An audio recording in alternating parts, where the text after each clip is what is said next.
todo professor que se preze deve ser um planejador. Ele precisa ter uma agenda bem organizada e, principalmente, as suas lições também estruturadas. É bem verdade que o professor não tem uma tarefa única, uma atividade única. Não é singular a vida do professor. Ele tem que fazer muita coisa. Ele tem que preparar reuniões, ele tem que se organizar para prestar conta com a coordenação, com os pastores, com os líderes. Ele tem que conversar com os pais, ele tem que acompanhar o dia a dia dos seus alunos, ele precisa organizar cada lição. Então, essa pluralidade de atividades, funções e missões de todos os professores faz com que seja essencial, usando a palavra aqui da pessoa que comentou, é fundamental que a gente, como professor, possa ter as nossas lições bem organizadas. Nós precisamos ter um planejamento. Eu preciso, já falei isso em alguns momentos, planejar as minhas atividades com bastante antecedência. Por exemplo, eu estou preparando aqui um material para vocês no Instagram e no YouTube sobre Ministério de Adolescentes. Por quê? Porque eu tenho visto que tem pouco material nesse naipe, inclusive na minha congregação. Na minha igreja, a gente tem essa dificuldade. Então, eu vou preparar para que eu possa praticar isso na nossa congregação e ajudar outros líderes e professores e pastores também. Mas para que eu consiga entregar esse material, eu já estou estudando há 2 meses. Isso vai ser entregue, sei lá, fevereiro talvez, março talvez. Estou tentando correr para entregar em janeiro, mas eu acho difícil. Se fosse em janeiro, seriam 3 meses de preparação. Acho que vai ser fevereiro ou março, então vai ser 4 ou 5 meses, percebe? O meu planejamento não está em entregar um material, um conteúdo. O meu planejamento é de entregar o melhor material, o melhor conteúdo. E para isso, eu preciso me planejar com antecedência. E o que é essa antecedência? O que é esse planejamento?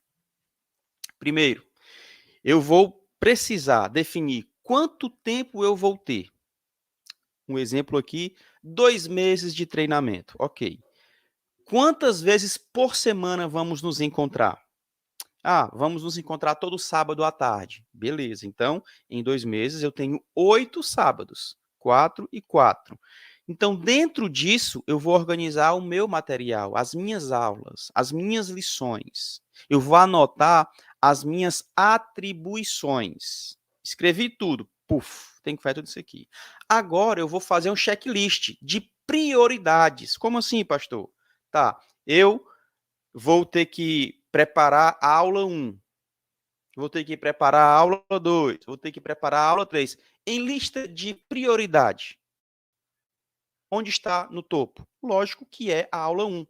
Eu tenho que organizar todas as aulas antes de começar esse treinamento. Porém, a aula 1 tem que estar redondinha já.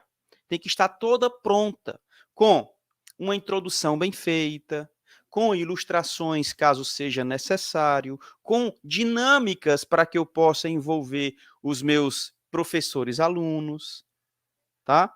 Então, é fundamental esse planejamento. Você precisa estruturar, organizar um checklist de prioridades para que as suas aulas possam ser melhor aproveitadas, tá? Para que as suas aulas sejam mais atrativa, por assim dizer, tá? Eu estou falando aqui em um planejamento mais, como é que eu posso... No macro. Por quê? Eu estou falando de um treinamento para professores de adolescentes. É o macro, ok? Mas eu quero olhar só para as minhas aulas, só para a aula em si. Então, se eu quero olhar, por exemplo, para a aula 1, porque o primeiro passo é você organizar o macro. Depois você vai desenvolvendo, vai quebrando em etapas a história do checklist de prioridades. Então, digamos que no meu checklist de prioridade eu já estou organizando a lição 1 para ministrar. Então, o que é que eu vou fazer? Eu vou pegar um roteiro para cada ponto, para cada tópico da minha aula, de forma detalhada. Por quê? Porque aqui eu vou previamente definir o material que eu vou utilizar, o didático. Eu falei aqui, ilustrações, dinâmicas. Se for dinâmica, o que é que eu vou precisar? Que material didático vai ser necessário? O que é que eu vou precisar? Né? Então, eu preciso definir isso com antecedência, de forma mais detalhada, um roteiro do que eu vou precisar. E durante a semana, eu já tenho que estar aquecendo os meus alunos. Então, eu também preciso definir que tipo de material, de conteúdo, de artigo eu já vou levando para os meus alunos até chegar o dia da aula. Sabe por quê? Porque quando eu não faço isso, e olha que foi cansativo, hein? Eu falei aqui que eu preciso me organizar com 3, 4, 5 anos, ou 5 meses de antecedência, já vou estudando sempre isso, vou fazendo as minhas anotações, pego um checklist de prioridades e defino isso. Depois que eu quebrei em prioridades, eu vou pegar cada ponto e vou escrever, organizar um roteiro detalhado de cada tópico para saber o que, que eu vou fazer, que atividade didática, que recurso didático eu vou utilizar, que material, que conteúdo durante a semana. Olha como é cansativo. Mas é maravilhoso. Quando eu faço isso, eu evito imprevistos.